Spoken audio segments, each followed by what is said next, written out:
Umat Tuhan, di hari Minggu, hari yang khusus ini, marilah kita beribadah kepada Tuhan. Kita siapkan hati kita dengan berdiri dan bersukacita, kita menyanyikan Terpujilah Allah.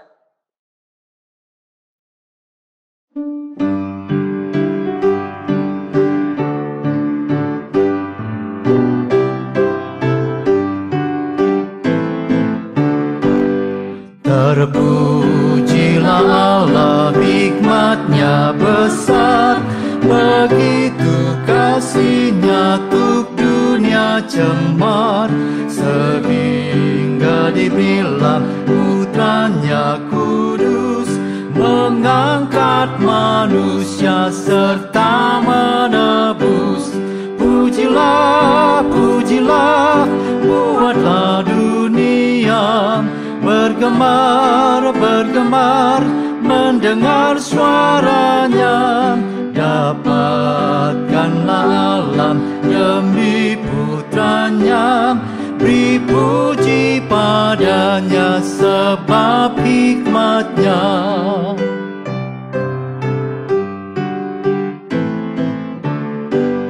Dan darah anaknya lah yang menebus mereka yang yakinkan janji kudus. Desanya betapapun juga keji, dihapus olehnya, dibasuh bersih. Pujilah, pujilah, buatlah dunia bergemar, bergemar, mendengar suaranya. Dapatkanlah alam demi putranya, beri puji padanya sebab hikmatnya. Pujilah, pujilah, buatlah dunia bergemar, bergemar, mendengar suaranya.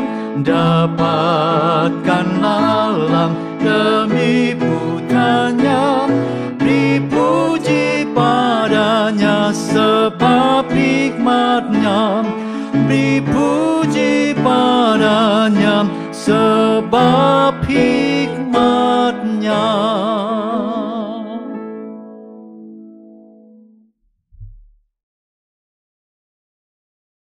Pertolongan kita adalah dalam nama Tuhan yang menjadikan langit dan bumi.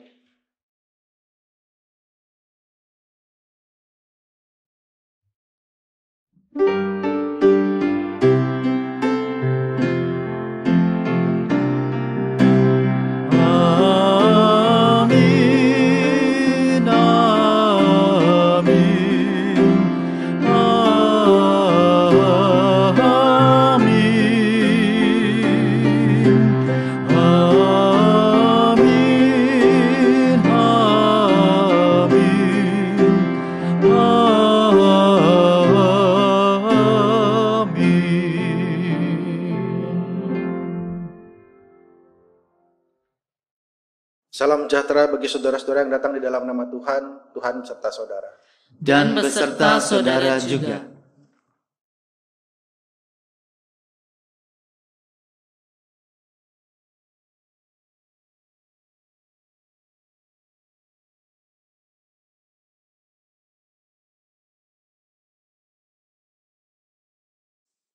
Umat Tuhan, kebaktian hari ini adalah kebaktian Minggu Trinitas dengan tema Hidup dalam Kasih Allah Trinitas. Minggu Trinitas dirayakan seminggu setelah Pentakosta.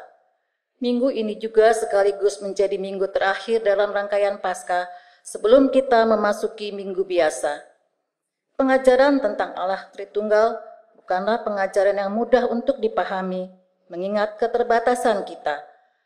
Meski kita tidak bisa memahami Allah Trinitas, namun kita bisa merasakan dorongan kasih-Nya yang luar biasa atas kita.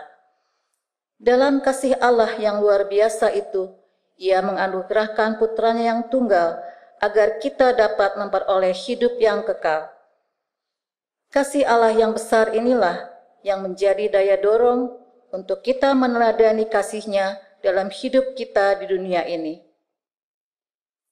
Untuk itu, marilah kita pergunakan waktu untuk memeriksa kembali apakah kita sudah meneladani kasih Allah di dalam hidup kita.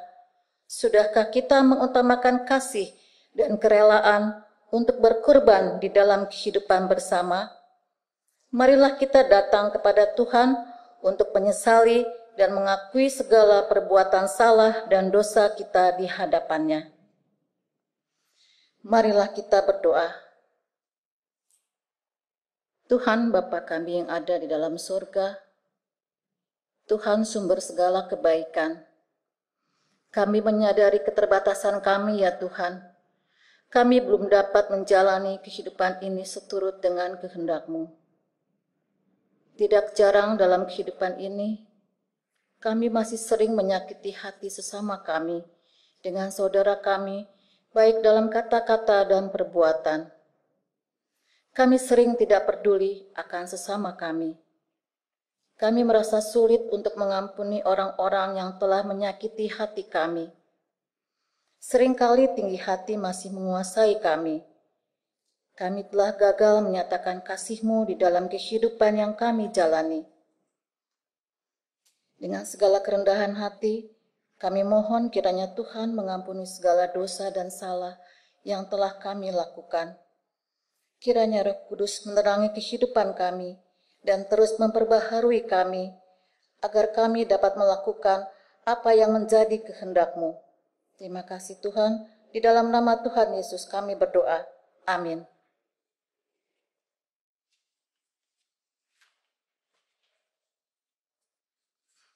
Dengarkanlah firman Tuhan yang menjadi berita anugerah bagi kita hari ini. Dari 2 Timotius 1 ayat 9 sampai 10. Dialah yang menyelamatkan kita dan memanggil kita dengan panggilan kudus, bukan berdasarkan perbuatan kita, melainkan berdasarkan maksud dan kasih karunia-Nya sendiri yang telah dikaruniakan kepada kita dalam Kristus Yesus sebelum permulaan zaman, dan yang sekarang dinyatakan oleh kedatangan Juru Selamat kita Yesus Kristus, yang oleh Injil telah mematahkan kuasa maut dan mendatangkan hidup yang tidak dapat binasa. Demikianlah berita anugerah dari Tuhan.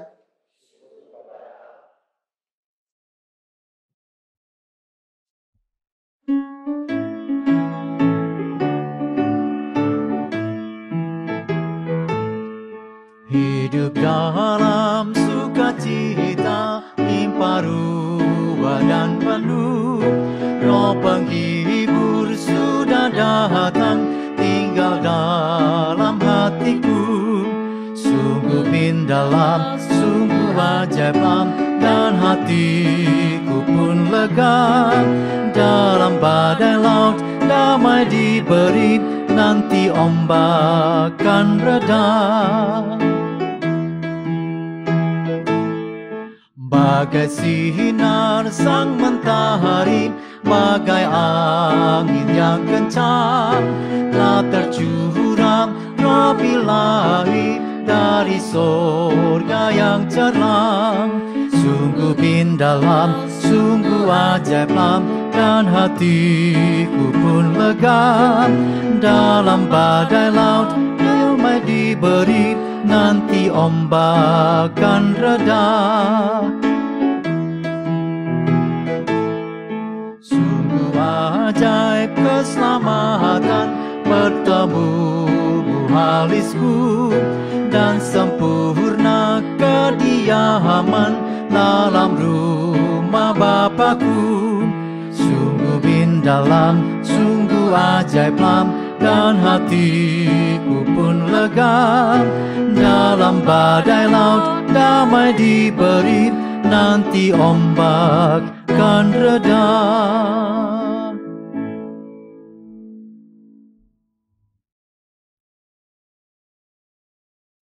Saudara-saudara, mari kita berdoa. Bapa di surga, kembali kami datang kepadamu. Kami memohon pimpinan-Mu ya Bapa. Di tengah-tengah situasi yang masih harus kami hadapi, pandemi yang belum selesai, kami masih harus beribadah dari rumah. Biarlah kiranya Tuhan, kami tetap dapat mengarahkan hati dan pikiran kami kepada Tuhan. Biarlah Roh Kudus Tuhan menyertai setiap kami di rumah kami masing-masing, agar kami dapat mengerti firman. Biarlah Roh Kudus Tuhan juga menyertai hamba-Mu yang akan menyampaikannya, supaya segala perkataan yang keluar dari mulutnya sesuai dengan kehendak Tuhan. Di dalam nama Tuhan Yesus Kristus, kami berdoa. Amin.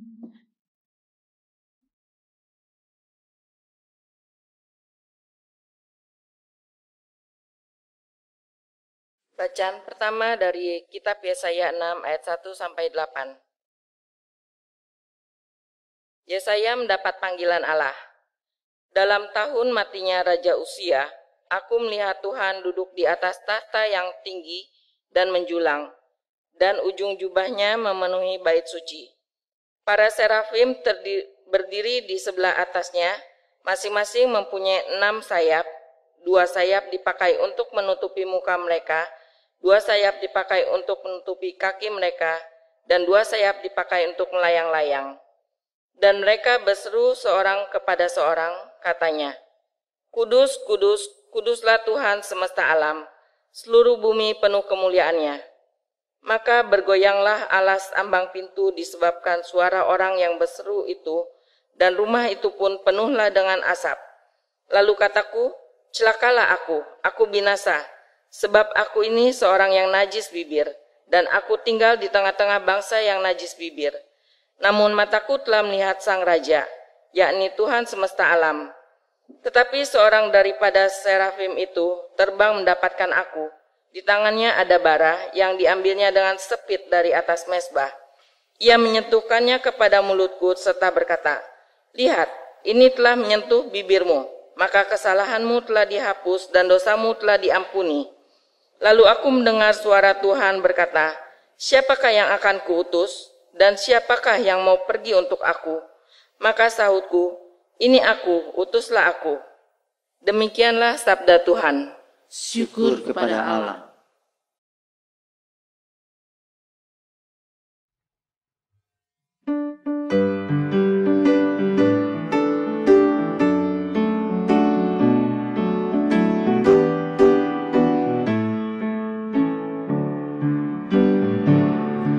Pada Tuhan beri kemuliaan, pada Tuhan saja kekuatan. Mari sujud kepada Tuhan, berhiaskan kekudusan. Pada Tuhan beri pada Tuhan saja kekuatan. Mari sujud kepada Tuhan, berhiaskan kekudusan. Pada Tuhan saja hai penghuni sorga, kemuliaan serta kekuatan. Berikanlah pada Tuhan kemuliaannya, sembah Dia dalam kekudusan. Suara Tuhan di atas air yang besar, Allah yang mulia mengguntur. Suara Tuhan penuh dengan kekuatan, suara Tuhan semarak penuh. Pada Tuhan beri kemuliaan, pada Tuhan saja kekuatan. Mari sujud kepada Tuhan, berhiaskan kekudusan. Suara Tuhan mematahkan pohon aras, dan gunung Libanon pun melompat.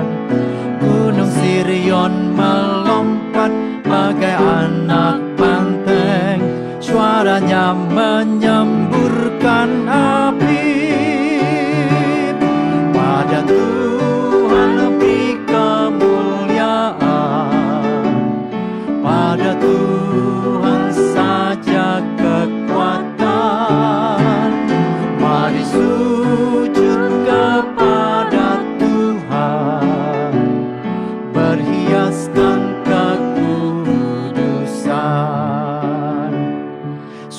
Tuhan membuat gurun gemetar, bahkan hutan pun digundulinya.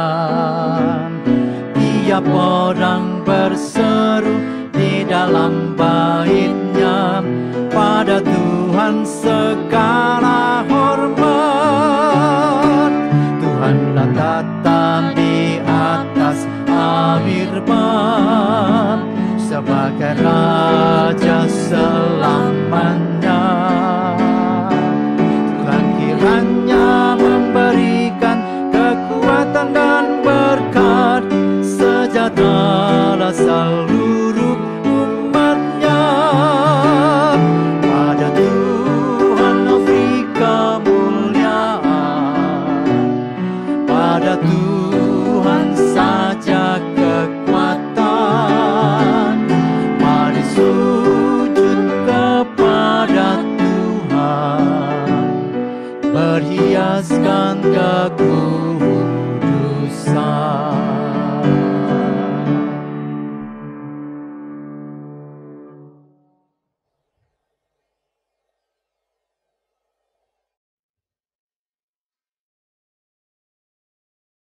Bacaan kedua dari Roma 8 ayat 12 sampai dengan 17. Jadi saudara-saudara, kita adalah orang berhutang, tetapi bukan kepada daging, supaya hidup menurut daging. Sebab jika kamu hidup menurut daging, kamu akan mati. Tetapi jika oleh Roh kamu mematikan perbuatan-perbuatan tubuhmu, kamu akan hidup. Semua orang yang dipimpin oleh Roh Allah adalah anak Allah. Sebab kamu tidak menerima roh perbudakan yang membuat kamu menjadi takut lagi. Tetapi kamu telah menerima roh yang menjadikan kamu anak Allah. Oleh roh itu kita berseru, Ya Aba, Ya Bapa. Roh itu bersaksi bersama-sama dengan roh kita bahwa kita adalah anak-anak Allah. Dan jika kita adalah anak, maka kita juga adalah ahli waris.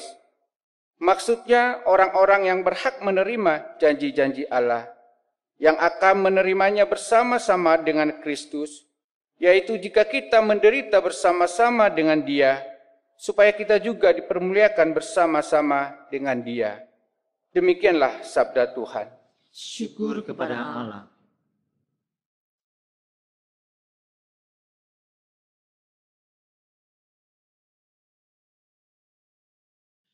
Dengarkanlah Injil Tuhan Yesus Kristus menurut Yohanes pasal 3 ayat 1 sampai 17.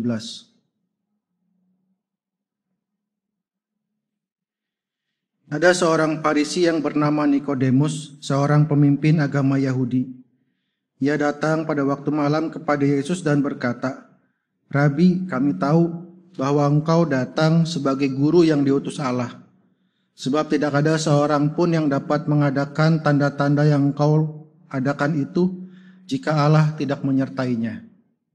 Yesus menjawab katanya, "Aku berkata kepadamu, sesungguhnya jika seorang tidak dilahirkan kembali, ia tidak dapat melihat kerajaan Allah." Kata Nikodemus kepadanya, "Bagaimana mungkin seorang dilahirkan kalau ia sudah tua? Dapatkah ia masuk kembali ke dalam rahim ibunya dan dilahirkan lagi?" Jawab Yesus, "Aku berkata kepadamu, sesungguhnya jika seorang tidak dilahirkan dari air dan roh, ia tidak dapat masuk ke dalam kerajaan Allah. Apa yang dilahirkan dari daging adalah daging, dan apa yang dilahirkan dari roh adalah roh. Janganlah engkau heran, karena aku berkata kepadamu, kamu harus dilahirkan kembali. Angin bertiup kemana ia mau, dan engkau mendengar bunyinya, tetapi engkau tidak tahu dari mana ia datang atau kemana ia pergi. Demikianlah halnya dengan tiap-tiap orang yang lahir dari roh." Nikodemus menjawab katanya, "Bagaimana mungkin hal itu terjadi?" Jawab Yesus, "Engkau adalah pengajar Israel, dan engkau tidak mengerti hal-hal itu? Aku berkata kepadamu, sesungguhnya kami berkata-kata tentang apa yang kami ketahui dan kami bersaksi tentang apa yang kami lihat. Tetapi kamu tidak menerima kesaksian kami.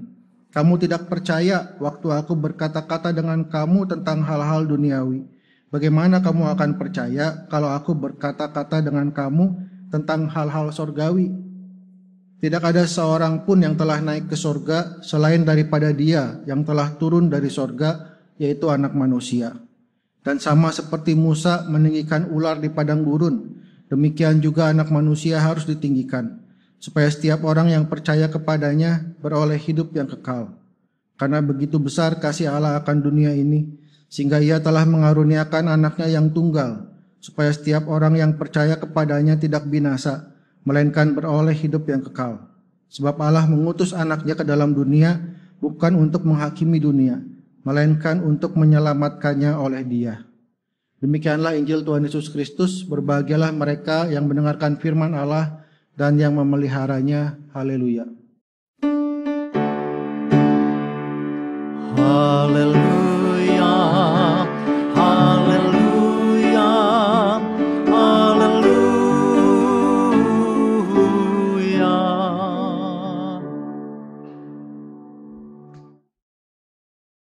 Saudara-saudara, seperti tadi disampaikan, hari ini adalah hari Minggu Trinitas. Memang tidak mudah kita memahami tentang Allah Trinitas atau Allah Tritunggal. Tidak mudah atau bahkan mungkin tidak akan bisa kita memahami seutuhnya. Menjelaskannya tentu akan lebih susah lagi ya. Jangankan menjelaskan tentang Allah Tritunggal, tentang ya katakan mikrofon di sinilah yang kita lihat, yang bisa kita gunakan. Menjelaskannya kan tidak mudah. Hanya dengan kata-kata mungkin gak cukup. Mungkin perlu dibantu dengan gambar, dengan diagram. Mungkin perlu dibantu dengan praktek, langsung dicoba gitu. Menggunakan mikrofon supaya lebih mengerti bagaimana cara kerjanya, bagaimana berfungsinya. Tapi mikrofon kan kelihatan ya. Bagaimana kita menjelaskan Allah yang Trinitas? Ya tentu lebih sulit lagi. Walaupun sebenarnya konsep 3 tetapi 1 itu bukan betul-betul asing dalam kehidupan kita.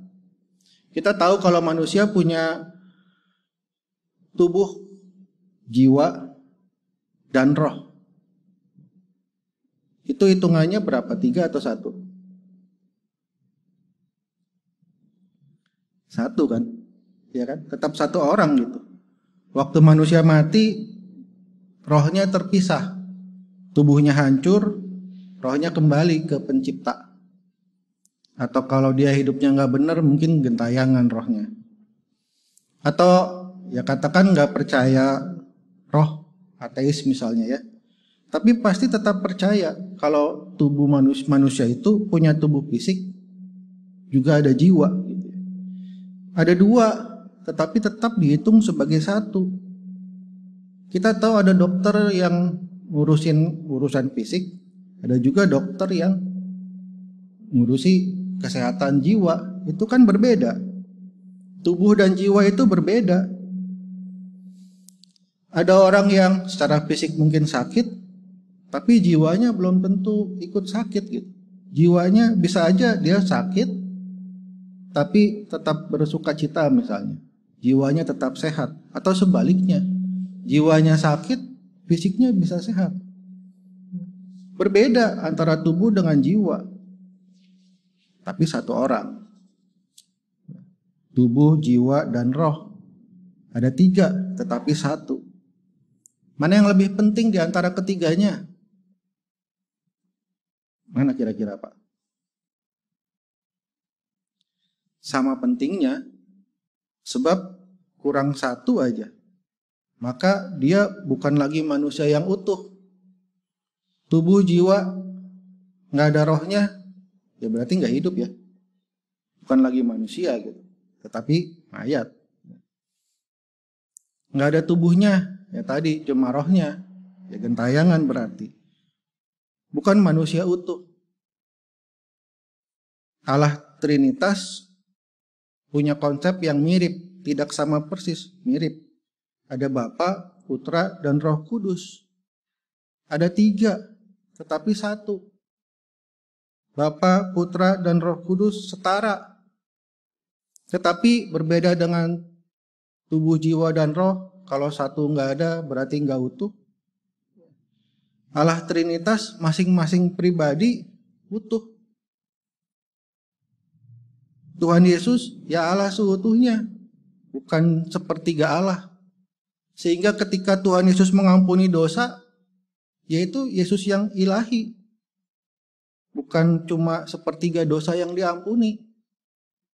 Pada saat Tuhan Yesus di dunia, bukan berarti lantas Allah yang di sorga jadi tidak utuh. Tetap pribadi yang utuh. Artinya gambaran atau perumpamaan yang tadi saya pakai tentang tubuh, jiwa, dan roh mungkin bisa membantu kita untuk mengerti konsep Trinitas, tapi tetap tidak akan membuat kita memahami seutuhnya tentang Allah yang Trinitas. Ya, karena keterbatasan kita, sehingga pemahaman kita tidak lengkap. Namun demikian, walaupun pemahaman kita tidak lengkap, tidak mengurangi kemampuan kita untuk mengenal kasih Allah. Atau kalau tadi saya sempat singgung tentang mikrofon, walaupun saya tidak mengerti sepenuhnya bagaimana mikrofon ini berfungsi, tapi saya tetap bisa merasakan manfaatnya tanpa saya harus mengerti sepenuhnya. Demikian juga dengan Allah yang Trinitas, meskipun kita tidak bisa memahami seutuhnya, tapi kita tetap bisa merasakan kasih Allah Trinitas tersebut dalam kehidupan kita. Dalam Yohanes 3 ayat 1 sampai 17 tadi kita membaca tentang Nikodemus yang datang kepada Tuhan Yesus.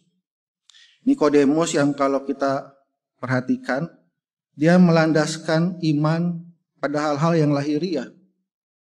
Karena dia adalah orang Israel, keturunan Abraham, umat Allah. Sehingga ini semua orang Israel merasa begitu, bahwa mereka pasti selamat. Karena mereka adalah umat pilihan Allah, keturunan Abraham. Jadi berdasarkan keturunan, hal yang lahiriah itu mereka mengandalkan keselamatannya. Yang penting mereka menjaga kemurnian. Orang-orang Samaria dianggap tidak lagi murni karena bercampur dengan bangsa-bangsa lain. Sehingga mereka menganggap orang-orang Samaria itu orang yang berdosa, orang yang tidak diselamatkan. Jadi selama mereka menjaga kemurnian keturunan mereka, mereka pasti selamat. Tetapi kita membaca bagaimana Tuhan Yesus justru mengajarkan tentang lahir baru. Bahwa manusia harus dilahirkan kembali di dalam roh, supaya hidup menurut roh. Bagi Nikodemus tentu hal ini jadi sulit dipahami. Orang dia tadinya mempertahankan keturunan, ya kan? Sekarang harus lahir baru, malah kehilangan privilege keselamatan tadi. Tetapi Tuhan Yesus kan kemudian menunjukkan kepada Nikodemus bagaimana orang yang hidup menurut daging, ya akan binasa. Orang harus hidup menurut roh supaya dia bisa menjadi anak-anak Allah. Orang-orang yang hidup menuruti kehendak Allah. Lahir dari keturunan Abraham tidak menyelamatkan. Terbukti orang-orang Israel sering jatuh dalam dosa. Orang-orang Israel menjalani hidup yang jauh dari perintah Allah. Hukuman-hukuman dari Allah juga sering mereka rasakan dalam sejarah kehidupan bangsa Israel ketika mereka mengikuti keinginan daging. Tapi meskipun demikian, tadi di ayat yang ke-16 dan ke-17 dikatakan, karena begitu besar kasih Allah akan dunia ini, sehingga ia telah mengaruniakan anaknya yang tunggal, supaya setiap orang yang percaya kepadanya tidak binasa, melainkan beroleh hidup yang kekal. Sebab Allah mengutus anaknya ke dalam dunia, bukan untuk menghakimi dunia, melainkan untuk menyelamatkannya oleh dia. Dari sini kita melihat ada Allah, ada anak Allah yang diutus ke dalam dunia untuk menyelamatkan kita karena kasih-Nya yang besar. Kasih Allah Trinitas yang kita rasakan, yang dirasakan juga oleh orang-orang Israel pada saat itu. Bahkan sejak zaman Musa di situ dikatakan, pada saat orang-orang Israel menentang Allah, lantas ada banyak ular beludak di situ. Tetapi Musa kemudian disuruh membuat patung ular dan meninggikannya, supaya setiap orang yang melihat kepada patung yang ditinggikan, patung ular yang ditinggikan oleh Musa itu tidak binasa karena pagutan ular. Meskipun orang-orang Israel pada saat itu menentang Allah sehingga mendapatkan penghukuman, tetapi Allah juga menolong mereka untuk selamat. Demikian juga Allah kemudian mengutus anaknya untuk menyelamatkan kita. Allah Trinitas menunjukkan kasih-Nya dan kita bisa merasakan kasih Allah itu. Bukan cuma dengan keselamatan, tetapi juga di dalam kehidupan kita sehari-hari. Bagaimana Allah hadir menolong kita, menguatkan kita. Kasih Allah yang sudah ditunjukkan sejak dulu dalam Yesaya 6 ayat 1-8. Tadi kita membaca bagaimana Yesaya ketakutan ketika dia melihat Allah. Karena Yesaya tahu dan mengakui kalau dia orang berdosa, orang yang najis bibir. Dia pasti binasa kalau orang berdosa melihat Allah yang kudus. Tetapi kita membaca bagaimana kemudian Yesaya diampuni dosanya. Kesalahannya dihapuskan sehingga dia tidak binasa. Walaupun dia ada di hadapan Allah pada saat itu. Yesaya yang sudah diampuni dosanya itu kemudian diutus kepada bangsanya yang juga berdosa. Yesaya kan bilang, aku orang yang najis bibir, yang juga hidup di tengah-tengah bangsa yang berdosa juga. Yesaya diutus kepada bangsanya, supaya bangsanya juga bisa mendapatkan pengampunan Tuhan, mendapatkan kasih dari Tuhan, bertobat dari dosanya. Yesaya sudah merasakan kasih dari Allah, kemudian menjadi utusan Allah, supaya Israel juga dapat merasakan kasih dari Allah, hidup di dalam kasih Allah. Kita juga sudah merasakan kasih Allah. Kita sudah ditebus dari dosa kita. Kita sudah diselamatkan. Dalam keseharian kita juga sering merasakan kasih Allah itu, yang hadir seringkali melalui hal-hal yang tidak kita duga. Karena itu seperti Yesaya, mari kita juga siap diutus menjadi saksinya, supaya lebih banyak orang yang bisa merasakan kasih Allah, supaya lebih banyak orang yang bisa diselamatkan dari dosanya untuk memperoleh hidup kekal. Tuhan menolong kita. Amin.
Marilah kita bersama-sama mengikrarkan kembali pengakuan iman kita menurut pengakuan iman rasuli.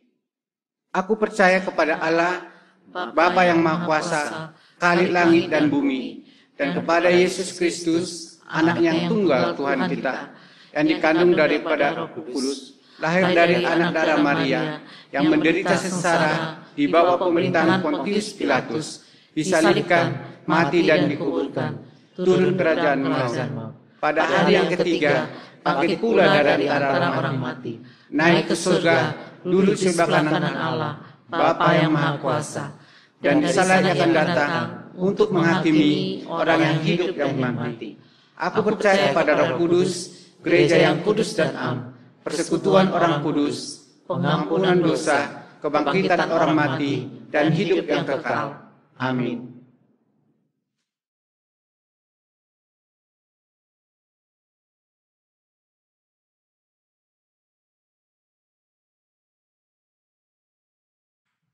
Saudara, mari kita berdoa.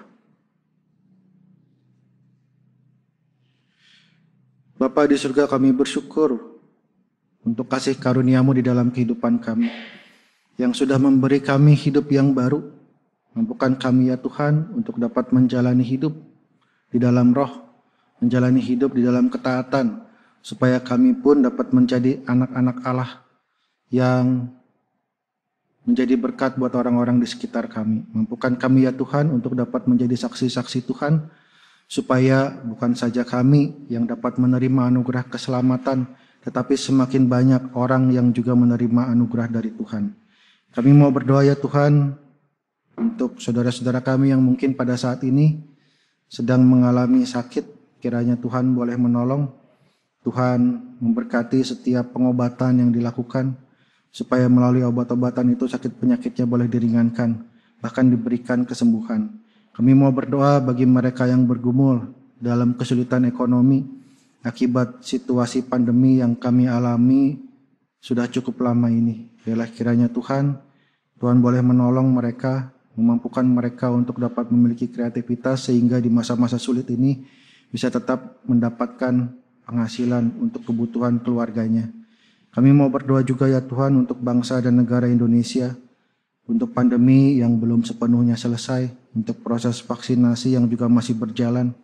Kami berdoa biarlah pemerintah kami dimampukan untuk dapat mempercepat proses vaksinasinya, agar situasi pandemi ini boleh segera berlalu.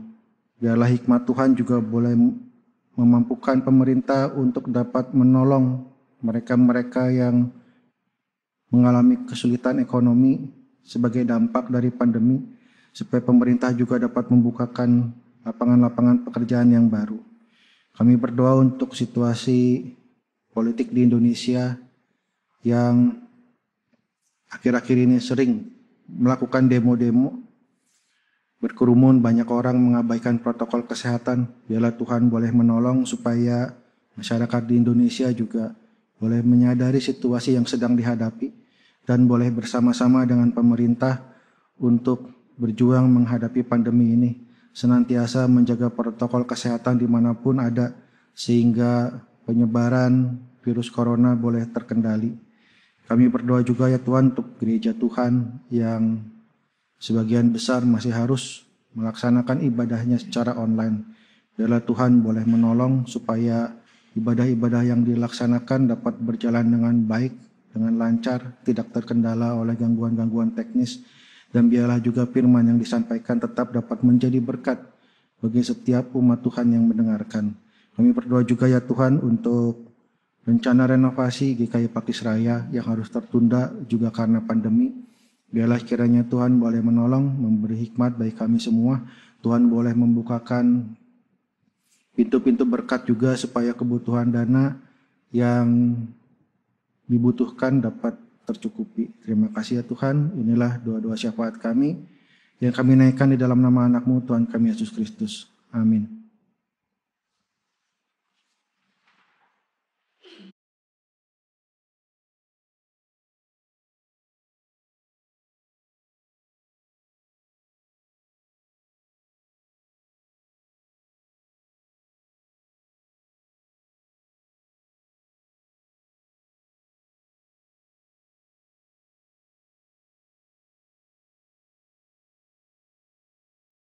Saudara-saudara, kita akan memberikan persembahan kita kepada Tuhan.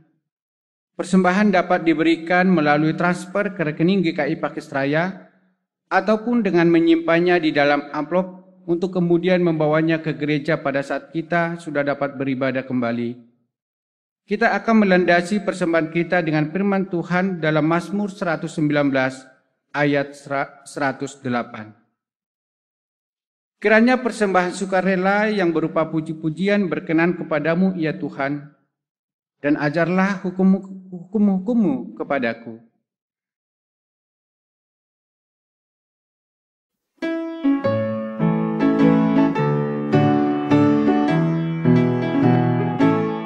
Syukur padamu ya Allah atas segala rahmat-Mu. Syukur atas kecukupan dari kasih-Mu penuh. Syukur atas pekerjaan walau tubuh pun lemban. Syukur atas kasih sayang dari sanak dan teman.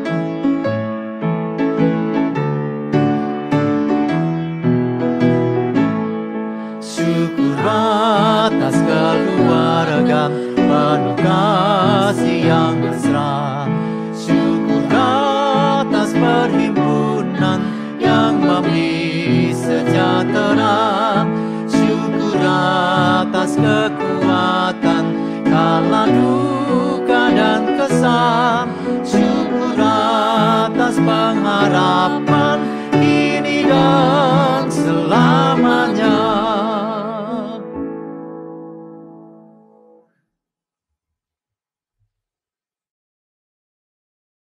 Mari kita berdoa. Bapa kami yang di surga, Bapa yang maha mulia, kami mengucap syukur atas ibadah pada pagi hari ini. Kami dapat memuji, memuliakan, dan mendengarkan firman Tuhan. Terima kasih atas firman-Mu pada hari ini, dan semoga dapat tertanam di dalam hati, serta menjadi petunjuk sekaligus penguat kami untuk menjalani kehidupan ini. Dan pada pagi hari ini kami mengumpulkan persembahan kami sebagai ungkapan rasa syukur kami atas segala kebaikan Tuhan dan pemeliharaan Tuhan di dalam kehidupan kami, dan juga buah dari pekerjaan kami yang Tuhan berkati. Kiranya persembahan kami ini dapat dipergunakan menjadi perpanjangan tangan Tuhan untuk menyatakan kasih Tuhan bagi saudara-saudara kami yang membutuhkan. Dan berikanlah hikmat bagi majelis jemaat yang mengelola persembahan ini agar dapat dipergunakan dengan baik. Inilah doa ucapan syukur kami di dalam nama Tuhan Yesus, sumber pengharapan dan keselamatan kami yang hidup. Kami berdoa. Amin.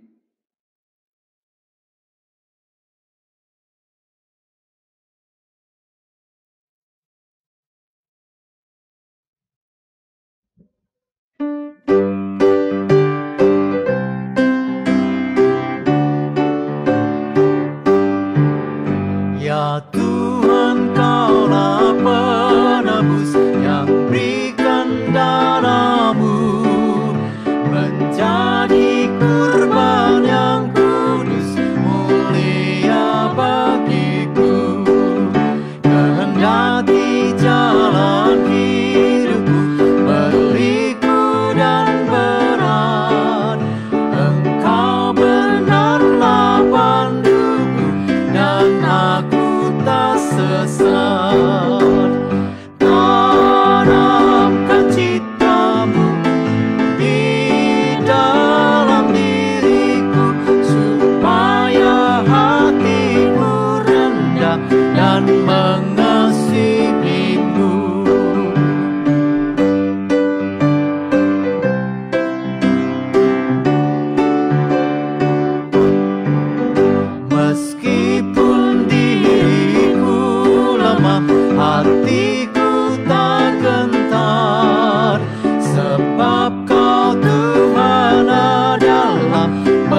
dan mengasihimu,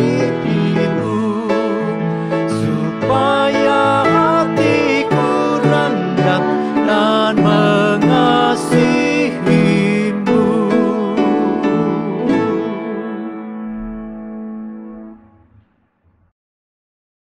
Saudara, arahkanlah hatimu kepada Tuhan. Kami mengarahkan hati kami kepada Tuhan. Jadilah saksi Kristus. Syukur kepada Allah. Terpujilah Tuhan. Kini dan selamanya. Terimalah berkat Tuhan. Tuhan memberkati engkau dan melindungi engkau. Tuhan menyinari engkau dengan wajah-Nya dan memberi engkau kasih karunia. Tuhan menghadapkan wajah-Nya kepadamu dan memberi engkau damai sejahtera.